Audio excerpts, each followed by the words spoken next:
नमस्कार दोस्तों, स्वागत है आप सभी का आपके अपने YouTube चैनल ज्ञान ज्योति में। दोस्तों, आज का हमारा विषय है लिंग, जिसमें हम जानेंगे लिंग के दो भेद, पुल्लिंग तथा स्त्रीलिंग। जैसा कि दोस्तों हम जानते हैं कि जिस शब्द से स्त्री जाति का बोध होता है उसे स्त्रीलिंग और पुरुष जाति के बोध होने वाले शब्द को पुल्लिंग कहते हैं। यदि हम इस विषय को एक कहानी के रूप में, एक कहानी के माध्यम से समझें तो हमें समझने में ज़्यादा सहूलियत होगी और आसानी से हम इसको समझ सकते हैं। तो आइए शुरू करते हैं इस विषय को। पुल्लिंग शब्दों की पहचान। एक शिशु का जन्म हुआ। जन्म कहाँ हुआ? पृथ्वी पर हुआ। तो चूंकि जन्म पृथ्वी पर हुआ तो जन्म देने वाली को क्या कहते हैं? जन्मदात्री को माँ। तो पृथ्वी माँ स्वरूपा हुई, अतः वह स्त्रीलिंग हुई। और पृथ्वी को छोड़कर शेष जितने भी ग्रह, तारे, उपग्रह, नक्षत्र जो भी होते हैं वो पुल्लिंग होते हैं। अतः पृथ्वी को अपवाद स्वरूप छोड़कर सभी ग्रह, नक्षत्र, तारे, उपग्रह ये पुल्लिंग हुए। अब वो बच्चा जन्म कहाँ लिया था? तो भारत देश में।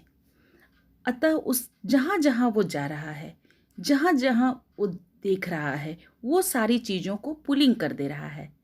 तो बच्चे का जन्म भारत देश में हुआ, अतः सभी देशों के नाम पुल्लिंग हो गए। अब वो भारत का पश्चिम से पूर्व की ओर चक्कर लगाया, भारत को 3 तरफ से सागरों से घिरा देखा, इसलिए सागरों के नाम भी पुल्लिंग हो गए। उत्तर दिशा में पर्वत देखा तो पर्वतों के नाम प्रायः पुल्लिंग हो गए। जिधर उसकी आंखें जा रही हैं वो चीज़ों को पुल्लिंग कर दे रहा है। अब बालक को भूख लगी, बालक जंगल में गया तो वृक्षों को देखा, अतः वृक्षों के नाम प्रायः पुल्लिंग हो गए। उसके बाद वृक्ष से फल तोड़कर खाया, फलों के नाम प्रायः पुल्लिंग। भूख नहीं बुझी, फलों को खाया, उससे उसकी भूख नहीं बुझी, तब उसने अनाज खाया, अब अनाजों के नाम प्रायः पुल्लिंग हो गए। अतः वो बच्चा जहाँ जा रहा है, जो देख रहा है, खा रहा है, वो पुल्लिंग हो जा रहा है। अब बच्चे को प्यास लगी तो उसने द्रव्य पदार्थों को पिया, सारे द्रव्य पदार्थ पुल्लिंग हो गए, जैसे पानी, शरबत, दूध, दही, मक्खन, घी, तेल आदि। ये जितने द्रव्य पदार्थ हैं वो सारे के सारे पुल्लिंग हो गए। अब खा पी करके बालक पहलवान हो गया और चट्टानों से टकराने लगा। और चट्टानों में क्या क्या पाए जाते हैं? धातुएं होती हैं उसमें, रत्न होते हैं उसमें। अब जितने भी धातु और रत्न थे वे पुल्लिंग हो गए, जैसे सोना, लोहा, तांबा, हीरा, पन्ना आदि। ये सब धातु और रत्न पुल्लिंग होते हैं। कुछ को छोड़ करके उसकी बात हम लोग बाद में करेंगे। अब उससे चोट लग गई, थोड़ी देर बाद उसको अचानक से टकराते टकराते चट्टानों से चोट लग गई। अब शरीर के अंग प्रायः पुल्लिंग होते हैं, क्योंकि टकराए तो क्या टकराए? उसके अंग टकराए, तो इस कारण उसके सारे अंग यानी कि मनुष्य के सारे अंग जो होते हैं वो पुल्लिंग होते हैं। हाथ, पैर, अंगूठा, दांत, सिर, माथा, नाखून, बाल आदि, ये सारे पुल्लिंग। जब उसके शरीर के अंग ठीक हुए तो वो कहीं कहीं घूमने लगा, जाने लगा, तो कुछ विशिष्ट स्थानों पर जाने लगा। अब वो जहाँ जहाँ गया वो सारी चीज़ों को पुल्लिंग कर दिया, जैसे परीक्षालय, भोजनालय, शयनगृह, मंदिर आदि कई जगहों पर गया और उन सारी चीज़ों को वो पुल्लिंग कर दिया। अब उस बच्चे को समूह में रहने की ज़रूरत महसूस हुई, कुछ काम करने की ज़रूरत महसूस हुई, तो वो समूह में रहने लगा, व्यवसाय करने लगा और सारे समूह सूचक शब्द और व्यवसाय जो हैं वो पुल्लिंग होते गए, जैसे समाज, सम्मेलन, झुंड, दल, गुच्छा आदि। इस तरह व्यवसाय व समूह सूचक शब्द सारे के सारे पुल्लिंग हो गए। अब वो लड़का बड़ा हुआ, दफ्तर में काम करने लगा। जब काम करने लगा ऑफिस में तो उसे दिनों के नाम समझ में आने लगे, महीनों का महत्व समझ में आने लगा, तो दिन महीने भी पुल्लिंग हो गए। कुछ अपवाद हैं, इसमें एक्सेप्शन हैं। कुछ अंग्रेजी के महीने हैं जो स्त्रीलिंग भी होते हैं, पर उसकी चर्चा हम लोग बाद में करेंगे। अब वो समय भी समझने लगा। जिस डिपार्टमेंट में, विभाग में काम करता था, उसे विभाग भी समझ में आने लगे। यानी कि जो जो चीज़ें, जो जो नाम उसको छूकर गुजरने लगे, जो जिसको वो महसूस करने लगा, वो सारे के सारे पुल्लिंग होते गए। जैसे सप्ताह, युग, घंटा, पल, सुबह, मास आदि सभी के सभी होने लगे पुल्लिंग। अब वो जिन जिन चीज़ों पर काम करता था, जिन जिन चीज़ों की सहायता से काम करता था, इलेक्ट्रॉनिक वस्तुओं के नाम पुल्लिंग होते हैं। कंप्यूटर, टेलीफोन, कैमरा आदि। दफ्तर में इन चीज़ों की ज़रूरत तो पड़ती है ना, तो ये सारे जो इलेक्ट्रॉनिक गैजेट है वो पुल्लिंग हो गए। अब हम थोड़ी कहानी का विस्तार करते हैं। जिन शब्दों के अंत में दाता जुड़ा होता है वे शब्द पुल्लिंग होते हैं। जैसे मतदाता, रक्तदाता, श्रमदाता। यानी कि ऐसे बहुत सारे शब्द होंगे जिसमें दाता शब्द लास्ट में जुड़ा होगा। वो सारे के सारे, जहाँ भी आपको ये दिखें, वो सारे के सारे पुल्लिंग होंगे। अब आपको समझाने के लिए मैंने खाओ और जाओ शब्द लिखा है। खाओ और जाओ का ख और ज आप ले लीजिए।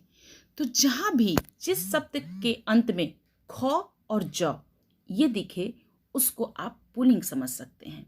जैसे सुख, दुख, लेख और भी कितने न जाने शब्द होंगे। ज से जुड़े जलज, पंकज, नीरज, कितने सारे शब्द होंगे, वो भी आपके आ जाते हैं पुल्लिंग के अंतर्गत। अब कहानी का अंत आता है। कहानी यहाँ खत्म हो रही है। बच्चा वो जो बड़ा हो गया, सारी चीज़ों को देखा सुना अपने जीवन में, अब वो मर गया। जब वह मर गया तो उसकी अर्थी उठी। अर्थी भी पुल्लिंग हो गई, क्योंकि मरते मरते उसने अर्थी वाले शब्द को भी अपने से जोड़ा, तो अर्थी भी पुल्लिंग हो गई। अब किसी भी शब्द के साथ अगर अर्थी जुड़ा हुआ आपको दिखे तो वो भी पुल्लिंग होता है। जैसे स्वार्थी, परमार्थी, विद्यार्थी आदि ऐसे कई शब्द होंगे जो आपको अर्थी जुड़े हुए मिलेंगे, जो पुल्लिंग होंगे। अब करते हैं स्त्रीलिंग शब्दों की पहचान। जब बच्चे ने जन्म लिया था धरती पर, तो जन्म लेकर उसने ऊपर देखा था तो आकाश पुल्लिंग हो गया था, लेकिन धरती, जन्मदात्री, वो स्त्रीलिंग रह गई।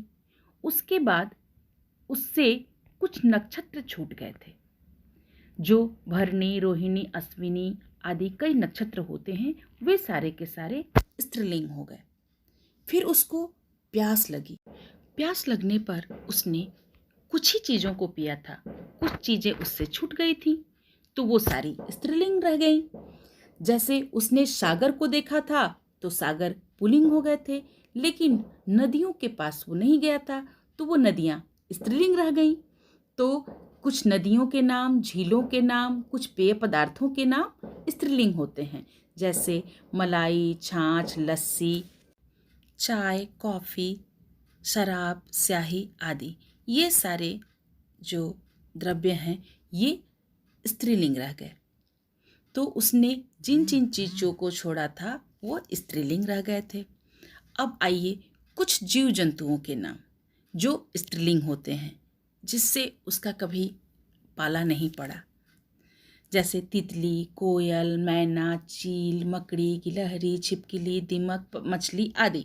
इन सब चीज़ों से उसका वास्ता नहीं रहा, इसलिए इन सभी जीव जंतुओं के नाम स्त्रीलिंग रह गए, क्योंकि इनसे कभी उसका वास्ता नहीं रहा। अब आइए देखते हैं कुछ बेलों के नाम, क्योंकि उसने पेड़ों को देखा था, कुछ बेलों को नहीं देखा था। तो बेलों के नाम जो पतले होते हैं, लचीले होते हैं, जो पेड़ों को अपना आधार बनाकर चढ़ते हैं, तो उन्हें बेल कहते हैं। तो उन बेलों के नाम स्त्रीलिंग रह गए। जैसे जूही, चमेली, मल्लिका, मधुमती आदि। तो ये सब बेलों के नाम हैं। कुछ वृक्ष जिस पर वो नहीं कभी उसका ध्यान पड़ा, जैसे इमली, तुलसी, लीची, जामुन, ऐसे कुछ फल हुए। उसके बाद कुछ अनाज हुए जो उसने कभी नहीं खाए, ज्वार, मटर, मक्का, अरहर, मूंग आदि। ये सारे के सारे स्त्रीलिंग हो गए। कुछ पेय पदार्थ, कुछ द्रव्य जो हैं पेय पदार्थ वो स्त्रीलिंग रहे, जैसे मलाई, छाछ, लस्सी, चाय, कॉफ़ी, शराब। ये मैंने पिछली स्लाइड में भी आप लोगों को बताया था। कुछ धातु और रत्नों के नाम, कुछ धातुओं और रत्नों के नाम भी रह गए थे, जैसे पीतल, चांदी, मणि, ये स्त्रीलिंग होते हैं। चांदी की पायल कहते हैं ना हम लोग, तो ये सारे स्त्रीलिंग होते हैं।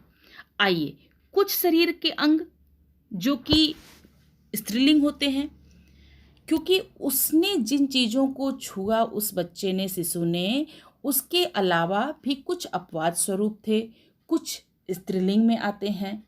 तो स्त्रीलिंग अंगों के नाम हम देखें, कमर, छाती, गर्दन, नाक, जीभ, अंगुली आदि।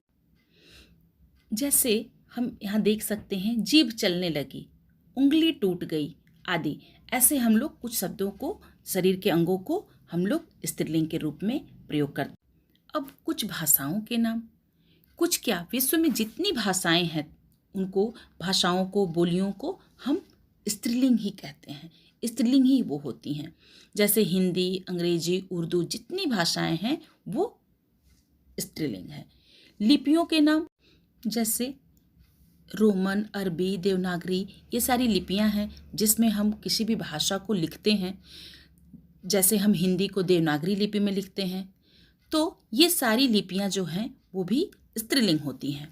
तिथियों के नाम, जैसे हिंदी में कुछ तिथियां होती हैं, अमावस्या, पूर्णिमा, प्रतिपदा, पंचमी आदि, ये सारी तिथियां स्त्रीलिंग होती हैं। अंग्रेजी के महीने प्रायः स्त्रीलिंग होते हैं। रात, दोपहर, संध्या आदि, ये सारे शब्द भी स्त्रीलिंग होते हैं। जैसे हम कहते हैं ना, रात हो गई, दोपहर की बात है आदि।